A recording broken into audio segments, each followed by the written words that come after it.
The story was told by Stephen Quayle in 2002 on a popular American paranormal radio station. According to Quayle, this entire incident was immediately classified for a long time and hidden from the public by the efforts of the US government. It all started when one day, during a US military operation in Afghanistan, a detachment of American soldiers did not return from a mission.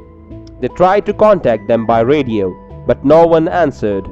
In response, a Special Forces task force was sent into the desert with the task of finding and recovering the missing squad.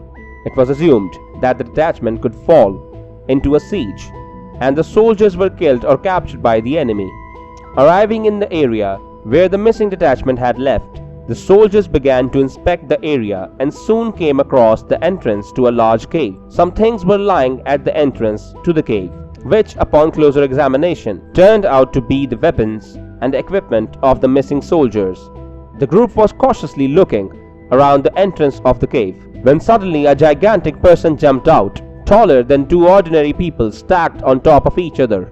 Though the tale grows with the telling, with some reports suggesting that the humanoid grew as tall as 15 feet. This red-headed giant with 6 digits, leather moccasins, and smelling like dead bodies, he screamed in rage and impaled one of the soldiers with a spear. The same retreated and began to shoot the giant with their 50 BMG Barrett rifles. Even with such massive firepower, it took the entire squad a full 30 seconds of continuous shelling of the giant to finally knock him to the ground.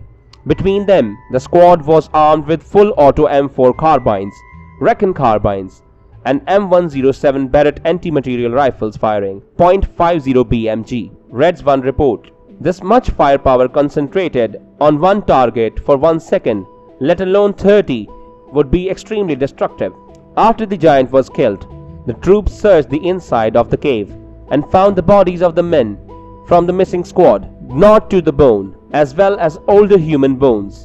The soldiers came to the conclusion that this man-eating giant had been living in this cave for a long time, devouring people passing by. As for the giant's body, it weighed at least 500 kg and was then airlifted to the local military base. Military loaded it onto a Chinook helicopter, which carried it to a transport plane, where no one ever saw it again. The troops were forced to sign non-disclosure agreements so the government could keep them all quiet. But eventually, the soldiers broke their silence because, as one of the men would later say, the people have a right to know the truth.